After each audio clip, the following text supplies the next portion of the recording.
নমস্কার। আজকের ভিডিওতে খুবই ইউনিক এবং খুব একটা নতুন আইডিওলজি, নতুন একটা ভাবনা চিন্তা নিয়ে ডিসকাস করব। যেটা সবাই এট লিস্ট একটু ভেবে রাখা উচিত, এই জিনিসগুলো নিয়ে একটু ডিসকাস করা উচিত, যেটা সাধারণত সোসাইটিতে ডিসকাস হয় না। অনেক ভুলভাল জিনিস নিয়ে ডিসকাস হয়, কিন্তু এই জিনিস নিয়ে অ্যাকচুয়ালি ডিসকাস করা উচিত। তো যেই আজকের টপিক সেটা হলো life span of Indian man and woman. তো আমরা প্রকৃতিতে দেখেছি যে কোনো গাছপালা হোক, যে কোনো পশু পাখি হোক, যে কোনো কিছুর কীট পতঙ্গ থেকে শুরু করে সব কিছুর একটা নির্দিষ্ট টাইম লিমিট, টাইম পিরিয়ড আছে যে তারা কতদিন বাঁচবে। ঠিক আছে, মানে যাকে বলা হয় লাইফ স্প্যান। তেমনই মানুষদের মধ্যে বা রিজিয়ন ওয়াইজ ইন্ডিয়ান মানুষদের মধ্যে, ছেলে মেয়েদের মধ্যে, পুরুষ মহিলাদের মধ্যে লাইফ স্প্যান কত, এই ব্যাপারটা সম্বন্ধে কি আমরা জানি? এই ব্যাপারটা সব জায়গায় তো আগেকার দিনে সব কিছু বই, যেমন ছোটোবেলায় আমরা বই পড়তাম, পশু পাখি সব কিছুর এরকম দেওয়া থাকতো কার কত লাইফ স্প্যান, কোন জিনিসটা কতদিন বাঁচবে, এমনকি ফলও কতদিন থেকে কতদিন, এমনকি খাবারের প্যাকেটের গায়েও লেখা থাকবে এই জিনিসটা কবে ম্যানুফ্যাকচার হয়েছে, কবে এক্সপায়ার হবে। সব কিছুর একটা এক্সপায়ারি ডেট থাকে, টাইম লিমিট থাকে। তেমনই আমাদের মানুষদের ক্ষেত্রে, ইন্ডিয়ান মানুষদের ক্ষেত্রে সেই এজ লিমিটটা যদি দেখো, এভারেজ এখনকার দিনে 70 to 80, এভারেজ আমরা ধরে নেবো যে 75। আর বয়স মানে এই না যে বেঁচেই থাকা, বেঁচে থাকাটা তো ইম্পর্টেন্ট আছে, কিন্তু এখনকার দিনে মেডিকেল সিস্টেম এতটাও উন্নত, এতটা উন্নত হয়ে গেছে যে কি অনেক রকম করে তুমি হসপিটালাইজড হয়ে পড়ে থাকো, তোমার মুখে মাস্ক লাগিয়ে, হার্টের মধ্যে অনেক কিছু করে বাঁচিয়ে রাখা যাবে, কিন্তু হসপিটালাইজড কন্ডিশনে বেঁচে থাকবে। অ্যাকচুয়ালি ওটাকে তো বাঁচা বলে না। তুমি নর্মালভাবে খাওয়া দাওয়া করছো, ঘরের মধ্যে এপাশ ওপাশ ঘোরাঘুরি করছো, কাজ করছো, বিভিন্ন রকম জিনিস করছো, ওটাকেই তো অ্যাকচুয়ালি বাঁচা বলে। সেই বাঁচাটা ইন্ডিয়ান মানুষদের মধ্যে, ছেলেমেয়েদের মধ্যে কত, 75 ইয়ার্স এভারেজ ধরে নিলাম। এটা গুগল সার্চ করে তুমি পেয়ে যাবে।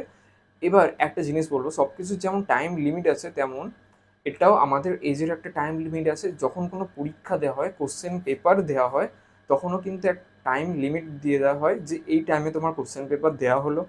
তো 2 ঘন্টা 3 ঘন্টা পরে তোমার কোশ্চেন পেপারটা নিয়ে নেওয়া হবে। আর সেই কোশ্চেন পেপারটা যখন টাইম শেষ হয়ে যায়, তখনই কিন্তু টিচার এসে সবার কাছ থেকে কোশ্চেন পেপারটা নিয়ে নেয়। তেমনই আমাদের লাইফের ক্ষেত্রেও কিন্তু ইন্ডিয়ানদের ক্ষেত্রে ধরে নিতে হবে আমাদের 75 ইয়ার্স। ভগবান আমাদের হাতে একটা কোশ্চেন পেপার লাইফ দিয়ে দিয়েছে, হিউম্যান লাইফ। যা কাজ করার, যত সাজিয়ে গুছিয়ে সুন্দর করে জীবনটাকে লেখার, যত কিছু করার 75 ইয়ার্স এজের মধ্যে করতে হবে। এজ যত বাড়তে থাকবে, একটা সময় গিয়ে ওই ক্ষমতাটা আস্তে আস্তে হারিয়ে যাবে, অত ভালো করে লেখার ক্ষমতাটা, অত ভালো করে সাজিয়ে গুছিয়ে করার ক্ষমতাটা।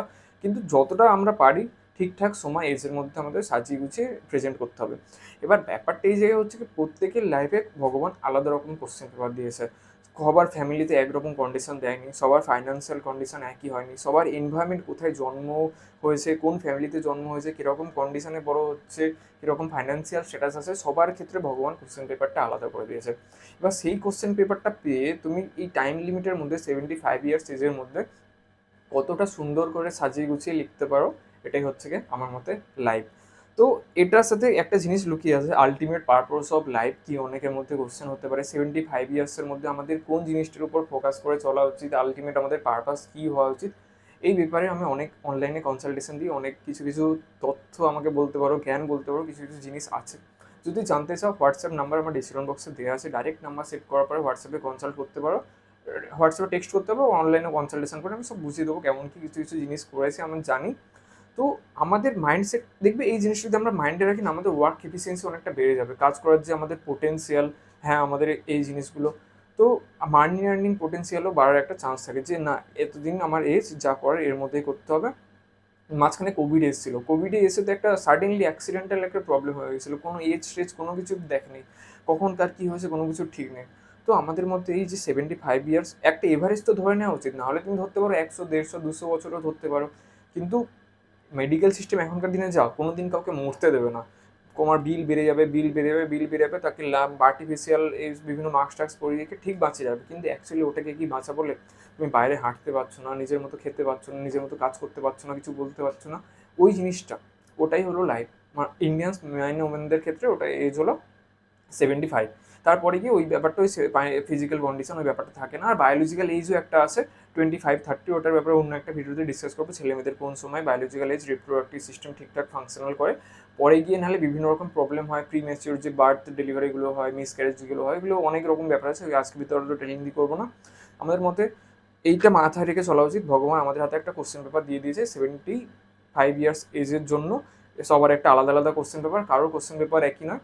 তো কাউকে কপি করার কোনো চেষ্টা নেই, নিজের মতো করে একটু পেন পেন্সিল নিয়ে বসতে হবে, কী কী কন্ডিশন দিয়েছে এবং কীভাবে তুমি সাজিয়ে লিখবে সেই অনুযায়ী নিজেকে সাজিয়ে লেখা উচিত। এবং পরে দেখবে অনেকটা ফুলফিলমেন্ট, এনজয়মেন্ট এই জিনিসগুলো হবে। আর একটা জিনিস বলবো, লাইফে 4টে জিনিস আমাদের মাথা রেখে চলা উচিত, যেটা হলো হেলথ, দ্বিতীয় ওয়েলথ, থার্ড ম্যারেজ, আর ফোর্থ হলো রিলেশনশিপ। তো এবার আমরা ম্যাক্সিমাম জিনিস কী করছি, 75 ইয়ার্স এর মধ্যেই 4টে জিনিসের মধ্যে ওয়েলথ মানে ধনসম্পদ, টাকা পয়সা ক্রিয়েট করার জন্য পড়াশোনা আমরা করছি। পড়াশোনা করতে করতে আমাদের 20-30 ইয়ার্স পেরিয়ে যাচ্ছে। ম্যাক্সিমাম স্টুডেন্ট মেডিকেল সোসাইটিতে যাওয়া হচ্ছে, মানে 75 ইয়ার্সে কী হবে, 1/3 হয়ে গেল অলমোস্ট ইয়ার্স, তার পড়াশোনা করতে ওয়েলথ অ্যাকুমুলেট করতেই চলে গেল। বাকি যে তার মেন্টাল হেলথ, ফিজিক্যাল হেলথ, তার ম্যারেজ ঠিকঠাক ম্যারেজ হলে, তারপর চাইল্ডদের এডুকেশান, তাদের কেরিয়ার, তারপর রিলেশনশিপ সবার সাথে, এই জিনিসগুলো কখন মেনটেন হবে, এই জিনিসগুলো তো মেনটেন করা দরকার। তো একটা জিনিস কোশ্চেন পেপার দিয়েছে, এবার সব কিছু ভালো করে কতটা সাজিয়ে গুছিয়ে লিখবে, এটাই মেনলি লাইফ। তো এই জিনিসটা মোটামুটি আমার বলার ছিল। তো এছাড়াও আরও কিছু কথা বলবো। আমি একজন ওরাল হেলথ কনসালটেন্ট। তো আপনার যদি কোনো রকম ওরাল ক্যাভিটিতে কোনো রকম ডিজিজ হয়ে থাকে, দাঁতে যদি কোনো প্রবলেম হয়ে থাকে, বাক্কাল মিউকোসা, মুখের মধ্যে কোনো যদি প্রবলেম হয়ে থাকে, অনলাইনে আমার সাথে কনসালটেশন করতে পারেন। আমার হোয়াটসঅ্যাপ নাম্বার দেওয়া আছে ডিসক্রিপশন বক্সে, কমেন্ট বক্সে দিয়ে দেবো। ডাইরেক্ট হোয়াটসঅ্যাপ নাম্বার সেভ করার পরে আমাকে হোয়াটসঅ্যাপে ডিএম করতে পারেন, ঠিক আছে? অনলাইনে এসে ভালো করে বুঝিয়ে দেবো। এছাড়াও প্রি ম্যারিটাল কনসালটেশনের একটা কাজ আমি শুরু করেছি, মানে বিয়ের আগে, বিয়েটা মানুষের লাইফে খুব বড় একটা ইম্পর্টেন্ট জিনিস। তো পাত্রপক্ষের কাছে নিজেদের যা আছে সব কিছু খুলে অ্যাকচুয়ালি প্রকাশ করা উচিত। নাহলে গিয়ে পরবর্তীকালে যদি যেই জিনিসটা প্রকাশ হয়নি, সেই জিনিসটা যদি জানা যায়, পরে গিয়ে অন্যরকম অনেক প্রবলেম হতে পারে, ডিভোর্স হতে পারে, বিভিন্ন রকম প্রবলেম হতে পারে। যেটা একটা ব্যাড ম্যারেজ হলে পরে গিয়ে লাইফে অনেক প্রবলেম হতে পারে। আমি চাই না যে এই জিনিসটা হোক। তার জন্য কিছু কিছু জিনিস একজনের কাছ থেকে অনেকজনের জেনে নেওয়া উচিত, যেটা আমরা আত্মসম্মানের খাতিরে কিংবা অন্য কিছুর খাতিরে ডাইরেক্টলি জিজ্ঞেস করা যায় না। আমি কাছে সেই কোশ্চেন্সগুলো রেডি আছে।